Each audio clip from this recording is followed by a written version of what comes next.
খুব ভালো রান্না যে আমি করতে পারি তা কিন্তু না, তবে ফ্যামিলিগতভাবে সবার প্রশংসা পাই আলহামদুলিল্লাহ। আসসালামু আলাইকুম, কেমন আছেন সবাই? আশা করছি নিশ্চয়ই ভালো আছেন। আলহামদুলিল্লাহ, আমরাও ভালো আছি। আমি শারমিন আক্তার, ওয়েলকাম জানাচ্ছি আমার নতুন আরও একটি ভিডিও দেখার জন্য। আজকের ভিডিওটা একটু বড় হতে যাচ্ছে, তো আশা করছি সবাই ভিডিওটা ধৈর্য সহকারে দেখবেন।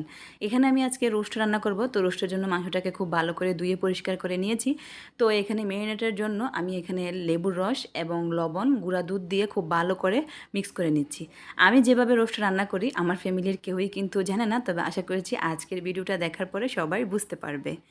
তো খুব ভালো করে সব কিছু মিক্স করে দেন আমি এটাকে 10 মিনিটের জন্য রেস্টে রেখে দেব। মাংসটাকে আমি রেস্টে রেখে এখন আমি যে মশলাটা ব্যবহার করব সেই মশলাটাকে আমি বানিয়ে নিচ্ছি। তো মশলা বানানোর জন্য এখানে দিয়ে দিলাম কয়েকটা কাঁচামরিচ, 2টা টমেটো, দেশি কয়েকটা বাদাম।